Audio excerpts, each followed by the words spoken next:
O Teatro Coliseu fechou suas portas em 1987, após um incêndio que matou 13 pessoas durante a peça O Homem Sem Rosto.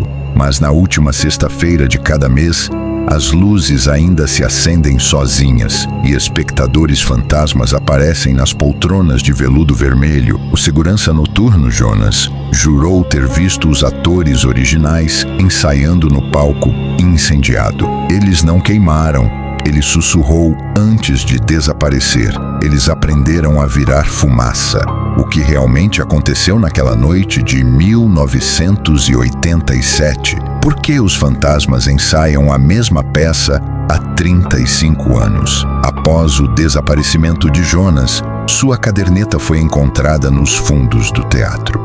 As páginas revelavam segredos arrepiantes. Os atores não estão mortos, estão presos no espelho do camarim principal. Vejo seus rostos pressionados contra o vidro, mas não há reflexo, só a escuridão com olhos brancos. A peça O Homem Sem Rosto não foi escrita por um humano. Encontramos o manuscrito em uma caixa de madeira enterrada sob o palco. As palavras se rearranjam sozinhas toda a noite. O último registro de Jonas dizia: "Eles me pediram para substituir o ator principal.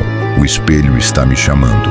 Amanhã serei o Homem Sem Rosto." A sobrinha de Jonas, Lara, decidiu investigar o teatro. No camarim principal, ela encontrou o espelho mencionado no diário. A superfície não refletia a sala, mas sim um corredor infinito, com figuras pálidas marchando em fila. O vidro estava gelado e pulsava como um coração. Lara contou depois, ainda trêmula. Uma voz sussurrou meu nome e uma mão saiu do espelho. Era a mão do meu tio, mas os olhos não eram dele. Ela fugiu, mas não antes de notar uma inscrição na moldura: "Cada reflexo perdido é um ator ganho." Lara pesquisou nos arquivos da cidade e descobriu que o Teatro Coliseu foi construído sobre as ruínas de um circo do século XIX que queimou misteriosamente. O único sobrevivente foi um homem desfigurado que usava uma máscara de porcelana, conhecido como o Homem Sem Rosto. Ele teria feito um pacto.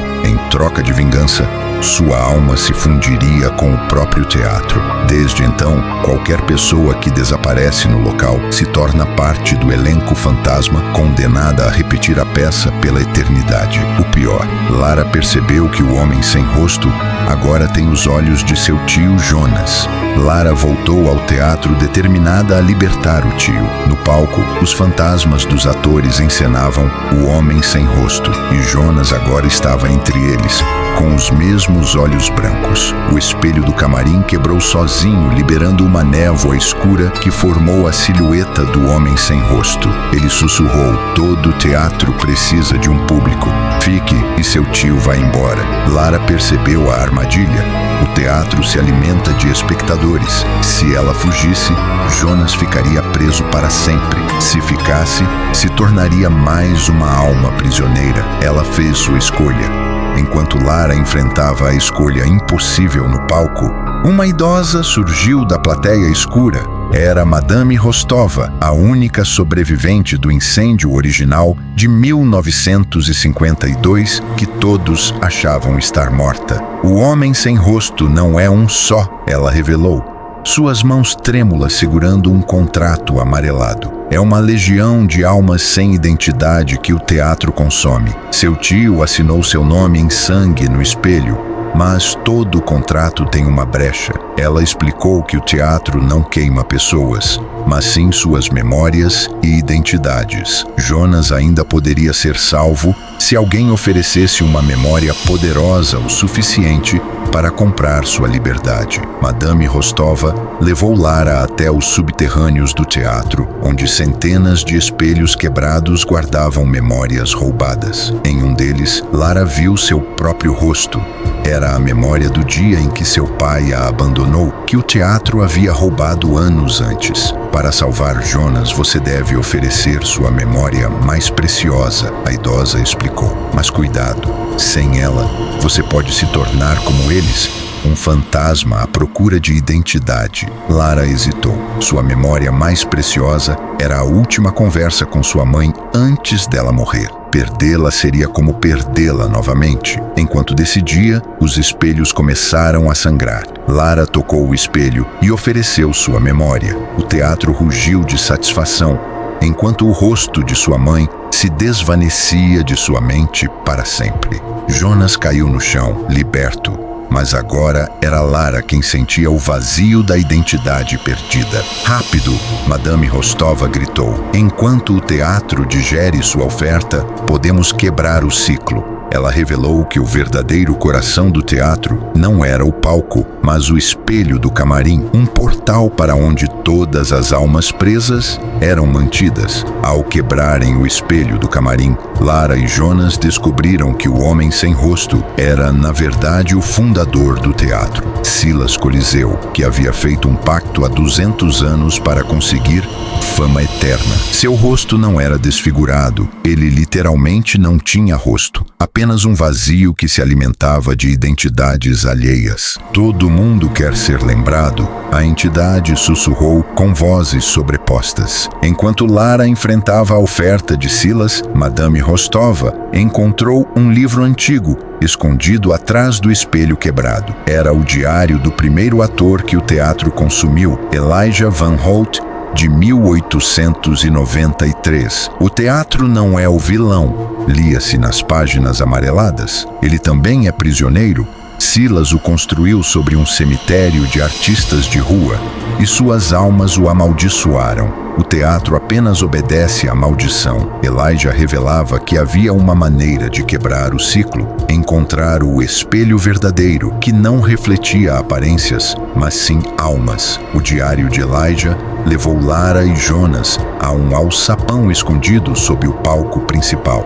A passagem descia a túneis subterrâneos, cheios de adereços e figurinos cobertos de teias de aranha. Em uma sala circular, encontraram uma coleção de máscaras de teatro, cada uma com o nome de uma pessoa que havia desaparecido no local. A máscara de Jonas estava lá, parcialmente formada. O teatro está me transformando em um de seus atores fantasmas, Jonas sussurrou, mostrando as mãos que começavam a ficar translúcido. As máscaras não eram apenas adereços, eram as identidades roubadas que o teatro consumia ao longo dos séculos. Cada uma guardava não só um rosto, mas também as memórias e talentos de suas vítimas. Lara encontrou a máscara de sua avó, uma famosa atriz que desapareceu nos anos 60 durante uma apresentação no Coliseu. Ao tocá-la, vislumbrou o passado.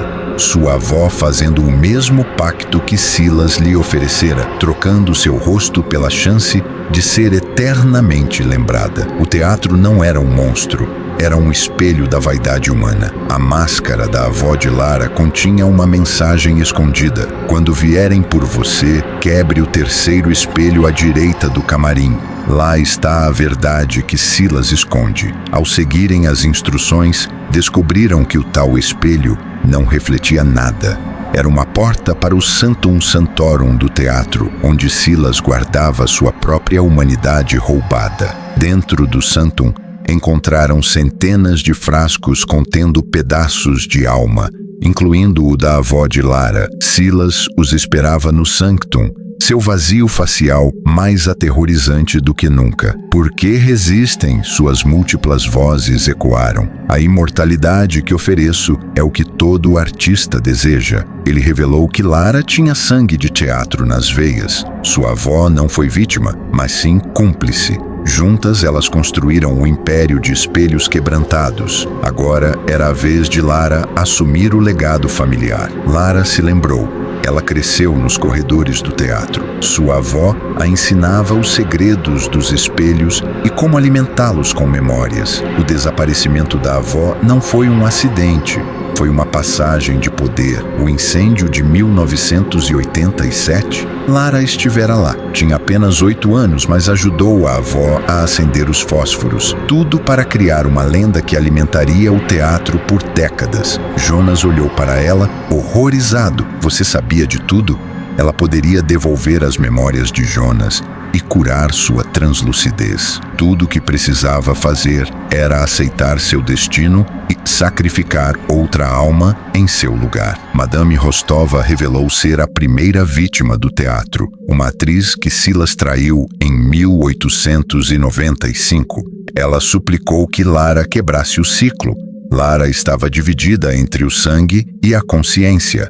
Madame Rostova propôs o impossível: usar as máscaras das identidades roubadas contra Silas. Cada máscara guardava não só memórias, mas também o talento de seu dono original. Se unissem todas as máscaras em um único espelho, poderiam criar um reflexo tão poderoso que despedaçaria o controle de Silas sobre o teatro. Mas o ritual exigiria um preço terrível. Alguém teria que se tornar o novo recipiente para todas aquelas almas. Enquanto Silas distraía-se reconstruindo seu rosto com as memórias roubadas, Lara, Jonas e Madame Rostova realizaram o ritual. As máscaras se fundiram em um único espelho brilhante que refletia centenas de pessoas simultaneamente. Mas Silas retaliou, tentando sugar Jonas para o vazio eterno. Lara teve que escolher: salvar Jonas e deixar o teatro intacto, ou destruir Silas e arriscar perder todos para sempre. Lara escolheu salvar Jonas, puxando-o para longe do vazio. Mas, ao fazer isso, ela mesma foi puxada para o espelho das almas. Agora presa no reino dos reflexos, ela descobriu que cada alma lá dentro mantinha um fragmento de humanidade, incluindo sua avó, que lhe mostrou a verdadeira origem do teatro. Silas não é o verdadeiro vilão, sussurrou a avó. Ele também é uma vítima de uma entidade muito mais antiga. Dentro do espelho, as almas revelaram que o teatro foi construído sobre um antigo templo, onde artistas faziam pactos com uma entidade chamada a Primeira Chama. Silas foi o primeiro a se sacrificar, mas a entidade corrompeu o pacto, tornando-o o homem sem rosto.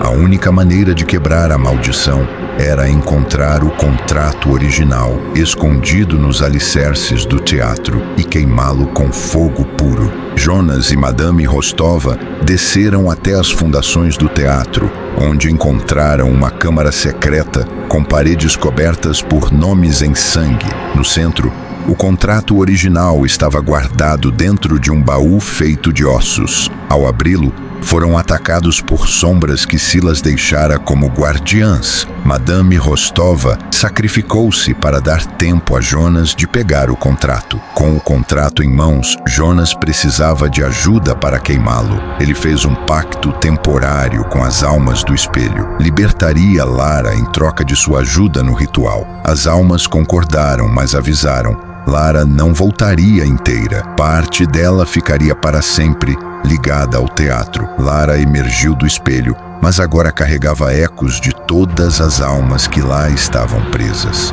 Sua voz às vezes soava como múltiplas pessoas, e seus olhos refletiam luzes de diferentes épocas. Ela e Jonas precisavam realizar o ritual de queima do contrato durante o ápice de um eclipse lunar, quando o poder da Primeira Chama estaria mais fraco. Silas sentiu que seu poder estava ameaçado e revelou seu plano final. Ele não queria apenas manter o teatro, queria expandi-lo para toda a cidade, transformando todos em seus atores fantasmagóricos. Para isso, ele começou a quebrar todos os espelhos do teatro, liberando as almas presas em uma onda de caos que ameaçava consumir a realidade.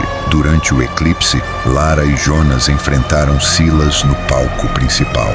Enquanto as almas liberadas dos espelhos lutavam contra as sombras de Silas, Lara leu o contrato em voz alta, enfraquecendo-o, mas Silas tinha uma última carta na manga. Ele revelou que Jonas era seu descendente direto e que seu sangue poderia renovar o pacto por mais um século. Jonas se viu dividido entre salvar Lara e cumprir um destino que agora entendia ser seu. Silas lhe mostrou visões de todo o poder que poderia ter, Fama eterna, talento infinito, adoração sem fim. Mas Jonas lembrou-se de tudo que sofrera e viu a dor nas almas presas. Sua escolha surpreendeu a todos. Jonas não escolheu nenhum dos lados. Em vez disso, ele usou seu próprio sangue para reescrever o contrato, transferindo todo o poder do teatro para si mesmo. E então, começou a libertar cada alma, uma por uma. O teatro começou a desmoronar, mas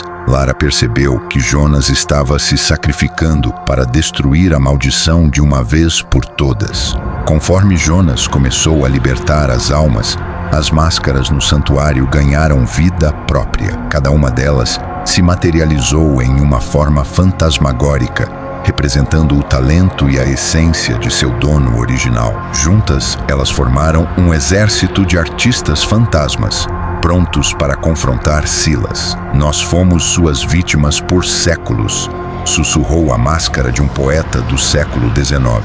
Agora é a nossa vez de escrever o final dessa peça. Enquanto as máscaras combatiam Silas, Lara descobriu que a primeira chama não era uma entidade maligna, mas sim a centelha criativa original que Silas havia corrompido. Ela ainda estava viva, presa em um espelho negro no coração do teatro. A chama sussurrou para Lara: "Eu só queria dar vida à arte, mas Silas me transformou em uma ferramenta de ganância. Ajude-me a renascer e eu curarei todas as almas." Para libertar a primeira chama, Lara precisava realizar um ritual usando 3 elementos: o sangue de Jonas, o herdeiro, as lágrimas de Silas, o Criador, e o amor de uma alma pura, o Redentor. Mas Silas nunca chorou, e Jonas estava enfraquecendo rapidamente pelo uso excessivo de seu sangue no contrato. Madame Rostova, mesmo enfraquecida, revelou que ela era a alma pura de que precisavam. Ela havia mantido sua pureza através dos séculos, recusando-se a aceitar qualquer poder do teatro. "Minha vida já foi longa demais," ela disse. "É hora de eu fazer minha saída final." Ela se sacrificou no ritual, e suas lágrimas de despedida se misturaram com o sangue de Jonas. Com o ritual completo, a primeira chama renasceu e confrontou Silas. Ela não era uma chama de destruição, mas de purificação. Conforme a luz branca envolvia Silas, suas múltiplas vozes se fundiram em uma só. A voz do homem que ele era antes da ganância. "Eu só queria que minha arte fosse lembrada." Ele chorou pela primeira vez em séculos. Silas, agora purificado, percebeu o erro de seus caminhos. Ele ofereceu a Jonas e Lara um novo pacto. Ele usaria seu poder restante para curar todas as almas. Mas isso significaria seu desaparecimento final. "Algumas histórias precisam de um final," ele disse. "A minha já durou tempo demais." Um por um, Silas curou as almas presas. Cada artista fantasma recuperou suas memórias e foi em direção à luz. O teatro começou a se transformar, perdendo sua aparência assombrada e recuperando a beleza original. Mas Jonas estava muito fraco. O uso do sangue herdado e o poder do contrato haviam drenado sua força vital. Lara enfrentou uma última decisão: usar a energia restante da primeira chama para salvar Jonas, ou para destruir completamente o teatro, garantindo que a maldição nunca retornasse. Salvar Jonas significaria que parte do teatro sobreviveria. Destruí-lo significaria perder a pessoa que mais amava. Lara olhou para Jonas, cuja respiração estava cada vez mais fraca, e depois para a primeira chama, que pulsava suavemente em suas mãos. Cada opção representava um futuro diferente, e o peso da decisão a oprimia. "Há uma terceira opção," sussurrou uma voz familiar. Era sua avó, materializada uma última vez. "O teatro não precisa ser destruído ou preservado. Pode ser transformado." Ela explicou que Lara podia fundir a primeira chama com o próprio teatro, criando um novo tipo de espaço, um santuário onde artistas poderiam se inspirar sem perder suas almas. Um lugar onde a criatividade florescesse sem amarras. Lara escolheu a transformação. Ela guiou a primeira chama para o coração do teatro, e ondas de energia criativa purificaram cada centímetro do edifício. As paredes sombrias clarearam, os espelhos quebrados se repararam e as poltronas de veludo vermelho recuperaram seu brilho. Jonas acordou curado, mas agora compartilhava uma conexão espiritual com o teatro. Ele se tornou seu novo guardião, prometendo orientar artistas sem cobrar o preço que Silas exigira. O Teatro Coliseu reabriu suas portas, não como um local de pesadelos, mas como um farol de inspiração. Artistas relatavam sonhos vívidos e ideias brilhantes após visitá-lo, e as apresentações eram aclamadas como as mais inovadoras da cidade. Lara e Jonas administram o teatro juntos, assegurando que a magia seja usada para o bem. Às vezes, nas noites de lua cheia, vultos dançam nos corredores, as almas dos artistas passados, agora contentes, que voltam para abençoar as novas gerações.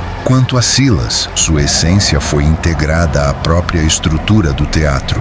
Ele não é mais o homem sem rosto, mas sim a centelha por trás de cada performance emocionante, finalmente usando seu talento para o propósito original: elevar a arte. O teatro ainda guarda seus segredos, mas agora eles inspiram em vez de aterrorizar. E em cada espelho não há mais reflexos aprisionados, apenas a promessa de que a verdadeira arte nunca morre, ela apenas se transforma. E lembre-se, toda vez que você entrar em um teatro vazio, preste atenção nos espelhos. Talvez você não seja o único refletido.